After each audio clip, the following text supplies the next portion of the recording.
and Anthony Levine out at Christopher Daniels swabbing for the Bone Marrow Registry and for the DKMS. Our great partners at There Goes My Hero will be with us. We're going to do some radio, have some fun with Zach and with Anthony Levine, who's trying to make the Pro Bowl team. So that will be fun. Thursday night, Dennis Pitta joins us at Greenmount Station in Hampstead. We'll also be swabbing for There Goes My Hero and talking holiday cheer with one of our all-time favorites, Dennis Pitta. And then on Sunday, the Miami Dolphins come north to take on the Baltimore Ravens, winners of 6 in a row. This guy chronicles all things fish and fins for the Palm Beach Post. You can follow his journey out on Twitter, as well as a beautiful dog on his Twitter page. He is Hal Habib, and I'm pronouncing that correctly from the Palm Beach Post. He is Gunner Hal out on Twitter. What's up, Gunner Hal? Good to have you aboard, man. Welcome in. Thanks for having me, Nestor. Appreciate it very much. Well, 6 wins in a row for the Fish. I know if you chronicle them, and I have many, many friends in South Florida who are long suffering Dolphin fans. This has been a pretty nice little ride for them. I don't know how far it's going to go. It'll be interesting to see how they look when they come up here and play in some cold weather. That's always a question. But the one thing they pack with them, the running game seems like it's going pretty well for them, especially when they have their whole offense together.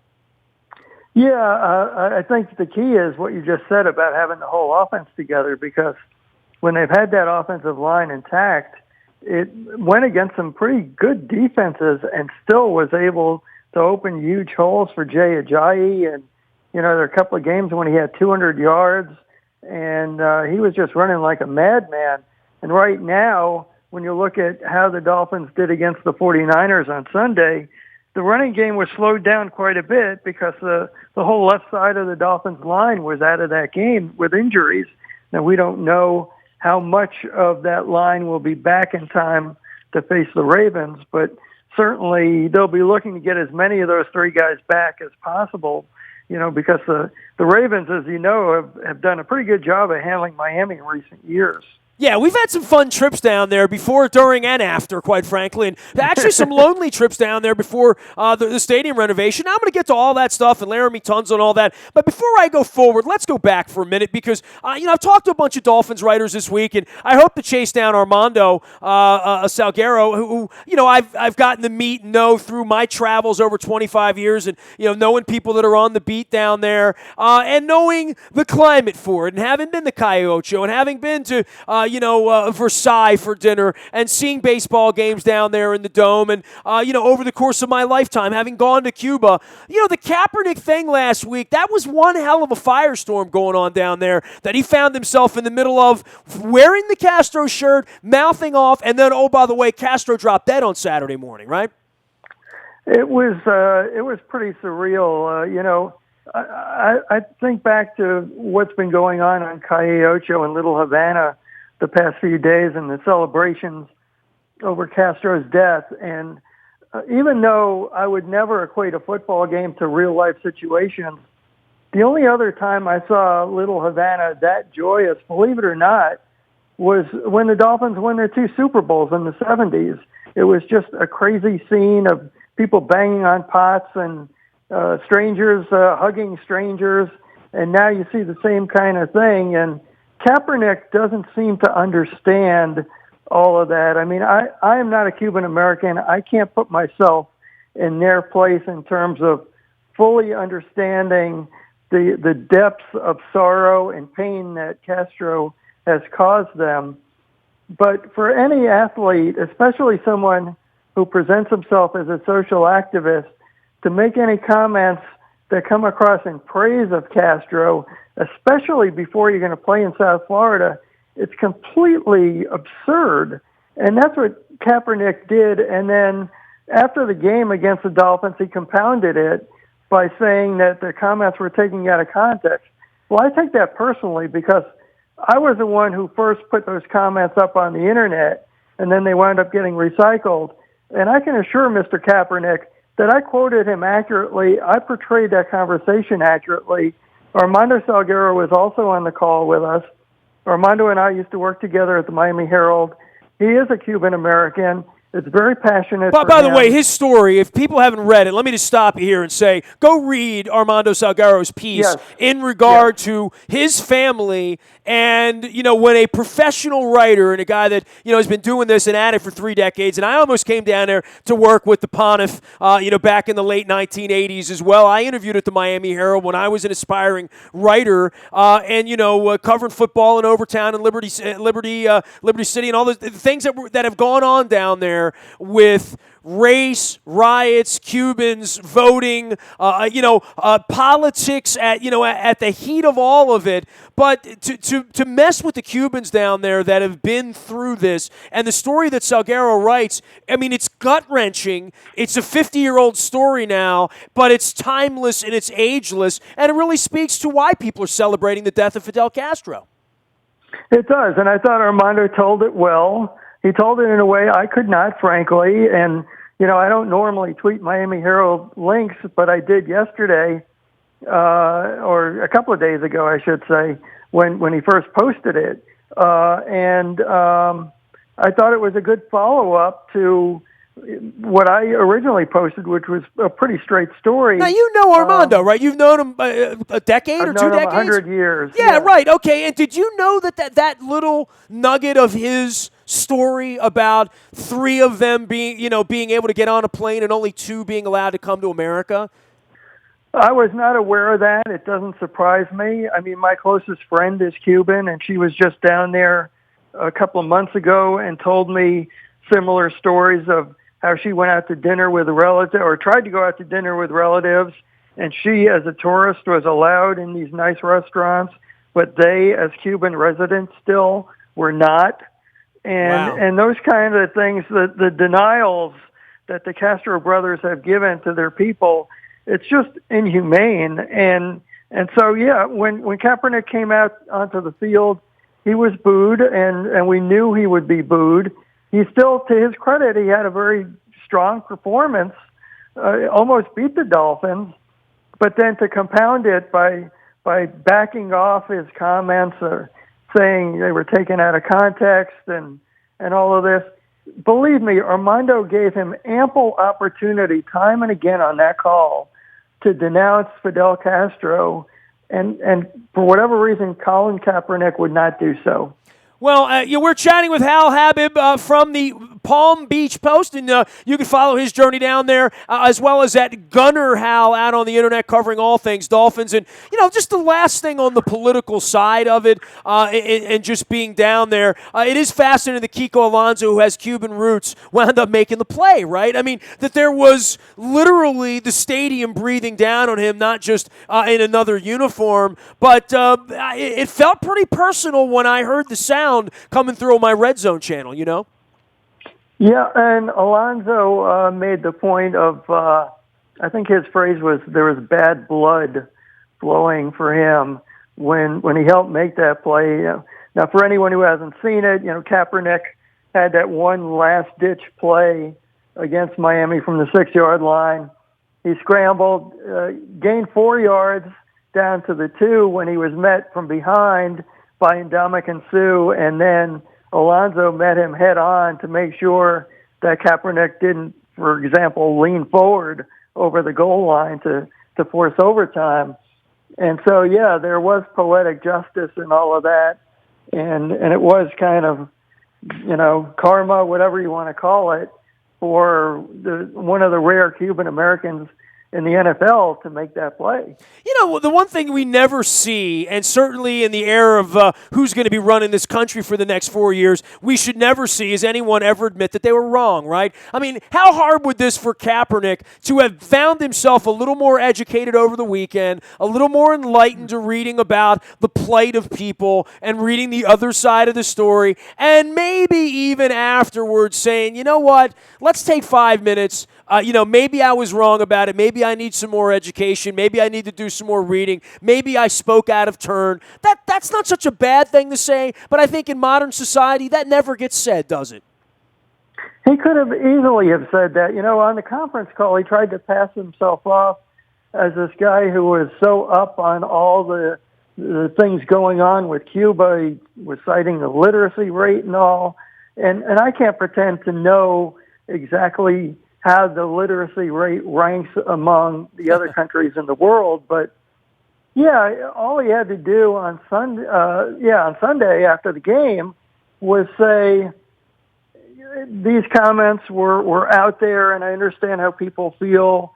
I didn't mean to come across in any way apologizing or backing Fidel Castro. I denounce what he's done. Blah blah blah. Let's move on from there. But that's not his game, right? That's not his game kneeling with the national anthem. That's not his game that 2 days before the election saying that he doesn't vote and won't vote, but has a voice. I mean, it's, he's made himself what he is, but, part of that is he's back on the field and performing, relatively well given what he's surrounded by, right? Yes, that's true. And one thing I came away from the game against the Dolphins thinking that if all you knew about the 49ers was what you saw in those 3 hours, you would never believe that they lost 10 games in a row.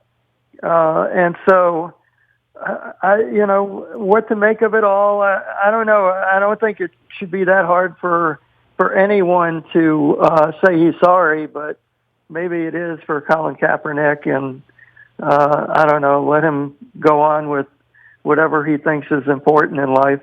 Well, let's get on with the Dolphins here. He is Hal Habib, Gunner Hal, out on Twitter as well as at the Palm Beach Post, talking all things fins and fish. He's been covering the Dolphins for a number of years. Let's start this conversation with Tannehill, right? So 6 wins in a row. The running game has been a big part of this. But through it all, there's questions as to whether Tannehill was the right guy there. Certainly questions about Adam Gase. Early on, the early report cards, we're seeing as happy a version of Aquamarine as we've seen probably this century, right now on this winning streak, that there is real belief.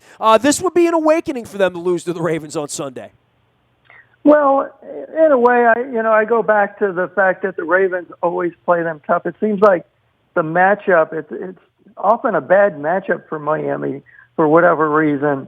But, the Dolphins come in again with that 6-game winning streak. I think this is going to be a real important game in terms of stamping that streak as legitimate, stamping them as true playoff contenders. And Tannehill does have a lot to do with it. He came in this year with a lot to prove, but then again, he also came in with something he hasn't had ever in his professional career. When you look at the combination of a really strong receiving core, a good offensive line, and the right kind of coaching, and Adam Gase, the so-called quarterback whisperer. And Gase has done a lot of things, I think, to work with Ryan, to refine his game, to strengthen the things he does well, maybe eliminate some of the things he doesn't do well from the game plan. And now we're starting to see it come together. Ryan has not been intercepted very much in these past several weeks, making quick decisions, better decisions, throwing the ball. There were a couple of throws he made against the 49ers on the run that were just outstanding throws. And so a lot is coming together. If you shut down Jay Ajayi in the run game, I think Ryan is showing that he's capable of beating teams with his arm. And the comeback he made going back a week against the Rams was just, an outstanding comeback. Well, and also having 3 real receivers, right? He's got guys that are going to get in the ball right now. Yeah, he's got guys who are very capable. Interesting that Jarvis Landry, who was a co-MVP of the team last year, has not had the kind of stats over the past few weeks that you would expect during the winning streak. But, Kenny Stills has made a couple of plays. Devontae Parker has made some plays, although with Devontae Parker, you're never quite sure what you're going to get. He's had so many injuries. And even now, we don't know where things stand. He injured his back against the 49ers, and there's a little bit of a question mark there. But overall, yeah, he's got a good set of receivers who finally seem to be on the same page as Ryan. Hal, on the defensive side, they spent all the money on Sue. Obviously got one coach fired, right, and left Detroit. And the question was he worth it? And from Miami's perspective, if you can't draft that kind of player and you have the kind of cap room they had, they went and made that investment in him. I would think at this point on the winning streak, where they are at 7-4, and thinking they're going to be playing some cold weather, stop the run kind of football in order to win, they're very happy that they invested in him. They are.